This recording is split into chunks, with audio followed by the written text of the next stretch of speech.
I would like to introduce to you all, ladies and gentlemen, Christo.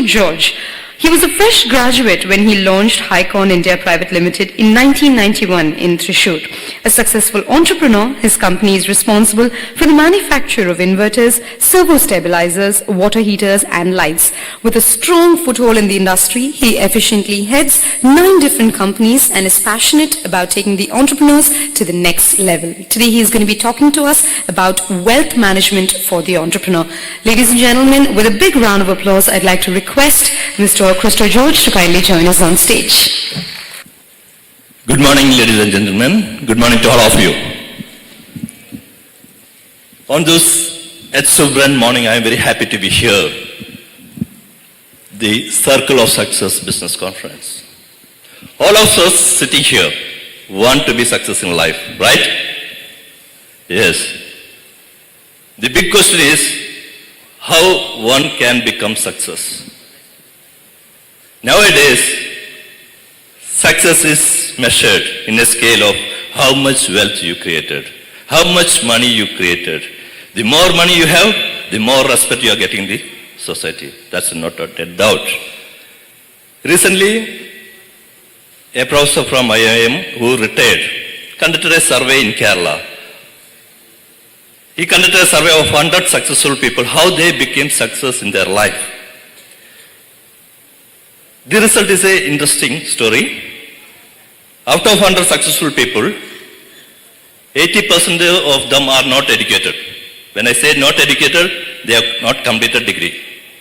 Still, they are very successful, employing more than 5,000, 10,000 employees. Out of another 20%, in that another 20%, 80% of them are success not in the area of their education. What it means? A doctor success running a pig farm. An engineer become very successful running a chain of hotels. From that he derived or understood one thing is that education is contributing only 20% of your success. Now the big question, what contributes? Many of the earlier speakers was mentioning about this. What contributes us for the success? Which create wealth for us and wealth for the society? It is nothing but attitude. So attitude creates 80% for your success. So today I will be sharing about my journey. How I created wealth in our employee, in our team, in our company, and for myself. After my engineering in electronics and communication, I started, my project in college was inverter. So immediately after college, I was very clear that I will start myself. With that project, I moved forward. I started with 5 employees. We have around 450 employees now in different companies. After starting, in 10 years, we achieved around 9 crores of business. Our turnover reached 9 crores. At that time, I attended a program called NLP, Neuro-Linguistic Programming. After that came back, I was thinking myself, what I want in my life. What wealth and how much wealth I have to create. I have a lot of wishes. My company should grow. Our tenure should grow. Lot of wishes. But I was not very clear what I want in life. So I start thinking what really I want. How much wealth I have to create? I was confused. I spent a lot of time sitting, writing down what wealth, how much wealth. I need a car, I need a house, I need a villa, I need an estate in 5 years, 10 years. When I wrote that list, I understood the turnover what I am looking is not sufficient to achieve.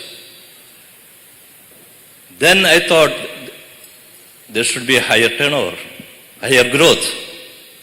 Then I was thinking about my team. So I went back, I called our managers at that time, unit heads. I asked the same question to them, how much wealth you want in your life? Most of them in the age of 30 or less at that time, no one is clear what they want in life. So I asked them, why don't you write down what you want in next 5 years, next 10 years, like whether you want a car, whether you want a family, whether you want a house, villa, or whatever maybe. We give a 1 month time. After 1 month, we came back, we asked them, what you written? And I told them, you have to think big. Thinking big and thinking small, the effort is same. But many people don't think. Why? The main reason people don't think big is because of one reason, only one reason. The fear of failure. If I think big and if I fail, what others will think? That fear takes us back. Fear is genetic, no doubt about it. It's a very important skill which is having. It's coming as genetics in us. If you have a fear of falling down, can you learn cycling? Never. If you want to learn cycling, you have to fall down. You have to overcome that fear. If you have a fear of gulping water, can you swim? If you are in the swimming pool, if you have that fear, you cannot jump into the water. That fear you have to overcome, then only you can learn swimming. So, fear should not control us, we have to control the fear. For that, we should understand what is fear. Whenever we face uncertainty in our life, we don't know what's going to happen next. Fear creates. In our life, we don't know what is happening next. In our industry, we don't know what is going to happen next in every moment. When we look like that, when we don't know what is going to happen and face uncertainty in life, fear is created. But you can look in the other way, like the people who are going for trekking, mountain climbing, river rafting, they also don't know what is happening in the next step. They may fall down. But instead of taking as a fear, they take it as an adventure. They take it as an adventure sport. So once we understand that, once we face the life as an adventure, everything will be happy. It's an adventure where we are going to face challenges. So I told the team, let us take it as an adventurous journey. So they came back. I told them, instead of thinking now 10 years, all this can be achieved in 5 years. To achieve in 5 years, what you really need to achieve all this wealth, which you think is possible only after 10 years, why can't we make it in 5 years? So I give them another 5 days time to come back to achieve these goals, whatever you are written. In next 5 years, how much the company should grow. You should see, or you should think big. That was the given direction. How much salary you need, how much wealth you have to create. That is in 5 years. To achieve that kind of income, how much turnover the company should have. Many of entrepreneurs sitting here will know, we always put percentage to our turnover for the salary. 3% to 8% depending on different segments. To achieve that kind of salary, how much growth in turnover they need. So I asked them, think about that, talk to the entire team. Come back and we'll sit again after 5 days. Wish and a goal is very simple. Many of us are having a lot of wish. I told them they are also having a lot of wish. The only difference between wish and a goal is only time frame. The moment you put a time frame for your wish, it becomes a goal. It makes a total difference for your mindset. When we say that my wish to have a car, the moment you say my wish to have a car in next 2 years, it becomes a goal. That will change your mindset. So I told them, set goals. Come back. When they came back and when they told, this is the turnover we want to achieve their goals. That was in tune with my thinking, what the company should achieve. And this was sinking. Once it sinks, then it is the common goal. So we told that to achieve, don't think about how. Let us focus when. Once it is happened, now the big question is how we have to achieve this goal. We are talking about a 10 times growth in 5 years, which is not practically possible for a small scale industry like us. But we made it a figure to the entire organization. This is the growth what company want in next 5 years. 10 times growth in turnover. Actually, we achieved it. The reason is that any goals when we set, it is possible to achieve. The only is that you have to set beliefs. This one is possible. We created a belief. How we created? The thing is that any belief in our life, whatever belief we have, is created through 5 senses. Through eyes, what we saw, what we heard, what we smelled, what we touched, what we tasted. Any belief in our life is created through these 5 senses. So we asked, why belief is important? Once we believed on something, it will go to our subconscious mind. This subconscious mind will send commands to our brain as thoughts. That's why all religions, whether it is Bhagavad Gita or Bible or Quran, it says that your destiny is created by your thoughts. What you think you attract, as per law of attraction. What you think you attract in your life. The reason is that when you think, all of us think that it is in our brain. It is only remaining here. Now the technology has advanced in such a state that we can understand your thought is not only a thought inside, it's a electromagnetic waves which can be measured now. When you have a negative thoughts, you have a different frequency. When you have positive thoughts, it's have a frequency. Now the technology has advanced in such a way that you can put implants on your head and you can enter into a house and you can think, let this lights on.